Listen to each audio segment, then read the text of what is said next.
युद्ध भूमि में सिर्फ आमने सामने युद्ध करने में ही माहिर नहीं है, अब वो ड्रोन के जरिए भी दुश्मन को खाक में मिलाने का दम रखती है। लखनऊ में मंगलवार को मध्य कमान स्थित सूर्य खेल परिसर में सशस्त्र सैन्य समारोह की शुरुआत हुई, जिसका उद्घाटन मुख्यमंत्री योगी आदित्यनाथ ने किया। कार्यक्रम में सेना के जवानों ने हैरत अंगेज कारनामे भी दिखाए। हेलीकॉप्टर से फुर्ती के साथ उतरकर कमांडो ने दुश्मन को निशाने पर भी ले लिया।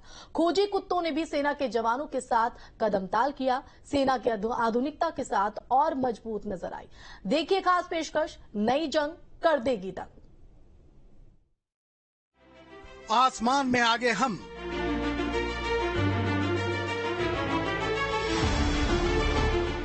जमीन पर भी दिखाते हैं दम।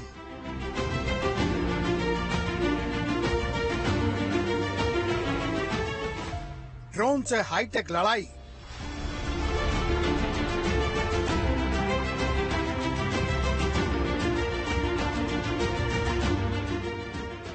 हैं तैयार हम। लखनऊ में 3 से 5 सितंबर तक छावनी में चल रहे सशस्त्र सैन्य समारोह में प्रदेश की जनता को अपनी सेनाओं के शौर्य, उनकी ताकत और समन्वय शक्ति को करीब से देखने और समझने का मौका मिला।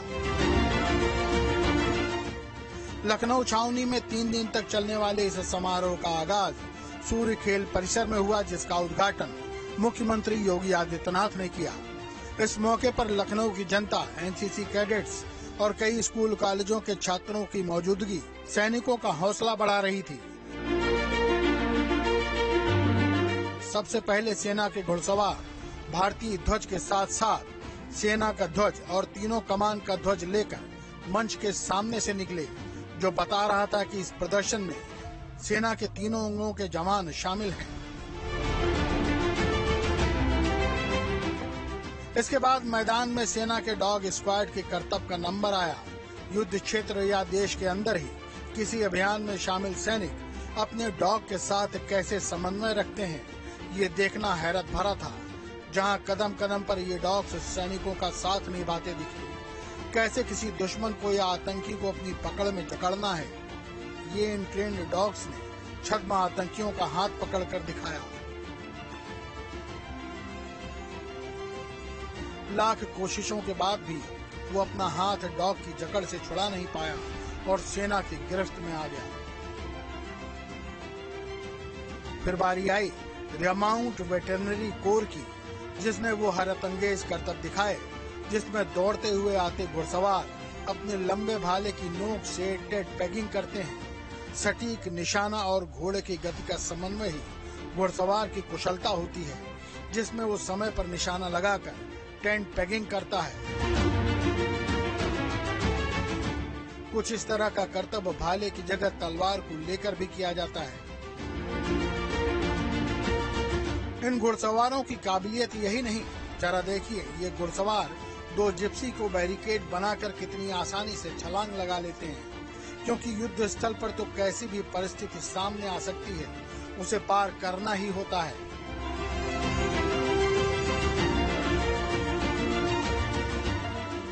कार्यक्रम में मौजूद सीएम योगी ने भारतीय सेना की जमकर प्रशंसा करते हुए कहा कि इस भव्य समारोह में सशक्त आत्मनिर्भर हो रहे सुरक्षा बलों के प्रदर्शन को देखकर प्रसन्नता हुई।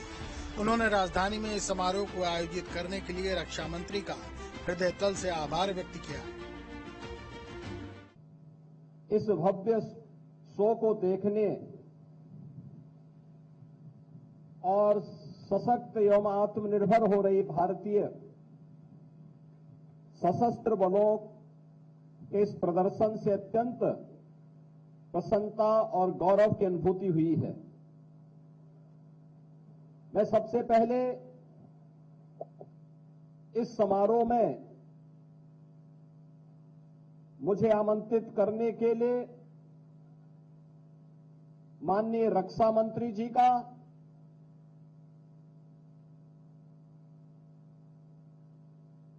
लेफ्टिनेंट जनरल अनित्य सेन गुप्ता जी का और उनकी पूरी टीम का हृदय से आभार व्यक्त करते हुए प्रदेश की राजधानी में इस समारोह को आयोजित करने के लिए हृदय से धन्यवाद देता हूं। भारतीय सेना अब नैनो तकनीक पर आकर अब जल्द ही स्पेस कमांड की तरफ बढ़ रही है। अब युद्ध मैदान में सैनिक खुद आमने सामने नहीं लड़ते, मैन टू मैन कॉम्बैट गुजरे जमाने की बात हो चुकी है।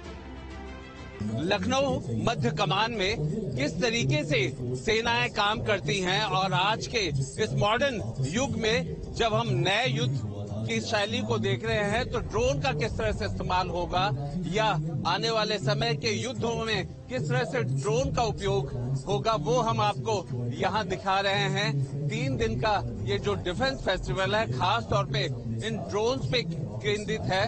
ड्रोन सेना के वॉरफेयर में किस तरह से इस्तेमाल होंगे इसका एक हम फॉर्मेशन देख रहे हैं। यहाँ पर जो एक दौर था कि मिसाइल्स और जहां पर गन्स का इस्तेमाल हुआ करता था, अब इन्हीं सब जगहों के लिए ये ड्रोन जो कि आर्म्ड हैं और इनका इस्तेमाल हम बेहद नए नए तरीकों से देख रहे हैं। ऐसे ऐसे ड्रोन्स देख रहे हैं जो कि न सिर्फ स्ट्रेटेजिक मार करते हैं बल्कि दुश्मन को कैसे कमजोर किया जा सकता है, दुश्मन के एरिया में घुस करके कैसे बिना उसको खबर लगे बगैर उसके किले को ध्वस्त करना, उसकी सीमाओं में घुस करके उसे मारना, ये एक ड्रोन की नई कला है, एक नई विधा है। मध्य कमान में सेनाओं के अगर हम देख रहे हैं तो 3 दिन का एक डिफेंस का वो हम चेहरा देख रहे हैं जो आने वाले फ्यूचर का है और खासतौर पे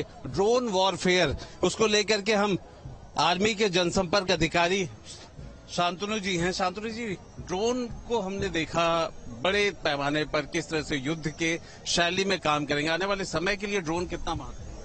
देखिए, जैसे कि हम लोग जानते हैं 2024 जो है वो टेक एब्जॉर्प्शन का समय का वो ईयर डिक्लेयर किया गया है। तो उस हिसाब से आप देखें ड्रोन एक मॉडर्नाइजेशन जो एक मॉडर्न आर्मी होती है उसकी क्षमताओं के लिए बहुत आवश्यक होता है। एक जो ड्रोन जो है वो उसके मॉडर्न आर्मी की आवश्यकताओं के लिए बहुत आवश्यक होता है। तो यहाँ पे आपने देखा कि एक्टिविटीज जैसे एक्सट्रैक्शन है, लॉजिस्टिक सपोर्ट है, सप्लाई है, ये सारी चीजें जो हैं इसके लिए ड्रोन्स वगैरह यूज किए जाते हैं। आर्मी अपने ऑपरेशंस में रेगुलर बेसिस पे यूज करती है। बट अभी आने वाले समय में हम देख रहे हैं कॉम्बैट ऑपरेशंस में भी, साथ ही में ये आप अगर रेस्क्यू ऑपरेशंस में भी बात करें, ड्रोन्स को एक रेगुलर तरीके से इंक्लूड किया जा रहा है ऑपरेशंस।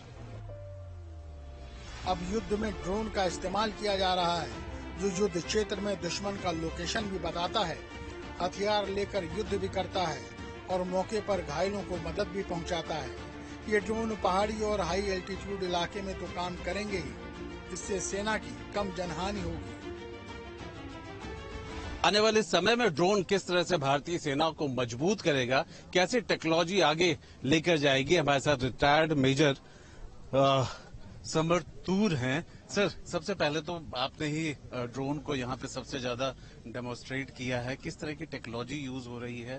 खासतौर पे डिफेंस की बड़ी स्पेसिफिक नीड्स होती हैं, एक कहीं ना कहीं एनिमी बेस्ड होता है, इन सब तरीकों से कैसे ड्रोन अपडेट हो रहे हैं? आलोक जी, बेसिकली जो जुलू डिफेंस के जो ड्रोन्स हैं, बेसिकली इसमें मेन स्टे क्या है कि इनमें एंटी जैमिंग क्षमता होनी चाहिए। यदि दुश्मन का रेडार सिस्टम आपके सिग्नल जैम कर रहा है, उसके बावजूद ये ड्रोन्स संतुलन में रहने चाहिए, संपर्क में रहने चाहिए ताकि ये कंट्रोल में रहें। जो यूक्रेन और रशिया में जो ड्रोन्स यूज हो रहे हैं, खासकर जो टैंक्स को मतलब नष्ट करने के लिए, तो ये वही वाले ड्रोन है। तो हमारी भी जो ड्रोन टेक्नोलॉजी है वो लगभग सेम ही टेक्नोलॉजी पे बेस्ड है। सुपीरियर इसलिए है क्योंकि हमारे जो सुसाइड ड्रोन है इनकी स्पीड बहुत ज्यादा है, तो गति तेज होने की वजह से दुश्मन को रिएक्शन टाइम कम मिलता है। तो हमारा एक ड्रैप ड्रोन है जो 150 किलोमीटर प्रति घंटे की स्पीड पे हॉरिजॉन्टल फ्लाई करता है और फिर इंक्लाइन 180 किलोमीटर की स्पीड पे मूविंग या फिर स्टैटिक टारगेट के अंदर जाके दुश्मन के उसको नष्ट नाबूद करता है टारगेट को। आसमान की तरफ देखिए, 2 हेलीकॉप्टर फड़फड़ाते हुए आ रहे हैं जिनका काम जमीन पर अपने ऑपरेशन को अंजाम देने के बाद सैनिकों को वापस अपलिफ्ट करना है। देखिए कैसे सेना के जवान इस रस्सी के जरिए हेलीकॉप्टर से लटक कर उड़ते जा रहे हैं।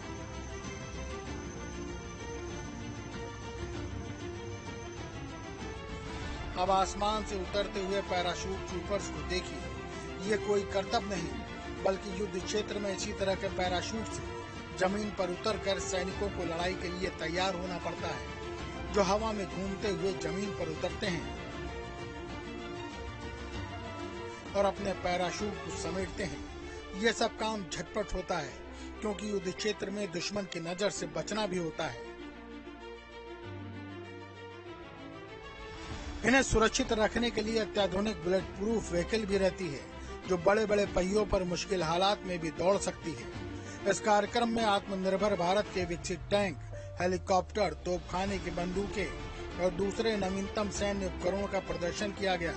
सीएम ने कहा कि हम जानते हैं कि भारतीय सेना दुनिया की अद्वितीय सेना है। इस समारोह में थल, जल, नभ तीनों सेनाओं के एकीकृत समन्वय से कैसे दुश्मन को परास्त कर विजय प्राप्त कर सकते हैं, इसकी झांकी देखने को मिली। सब जानते हैं कि भारत की सेना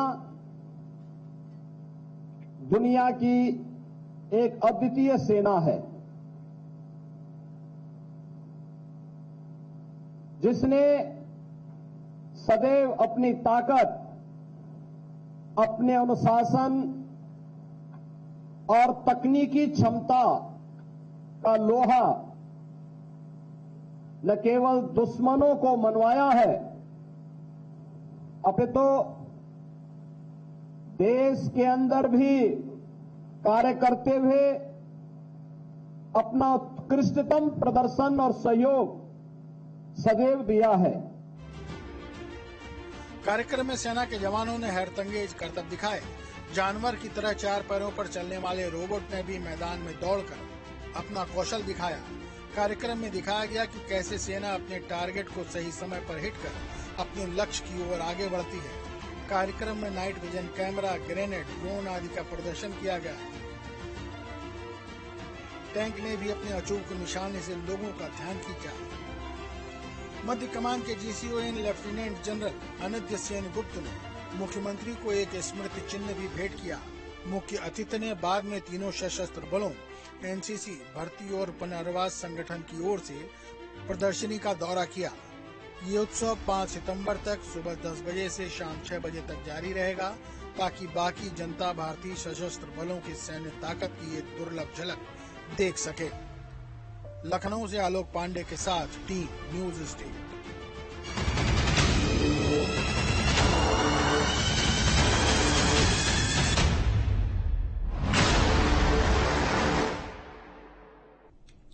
वहीं नोएडा पुलिस ने एक बड़ी कामयाबी हासिल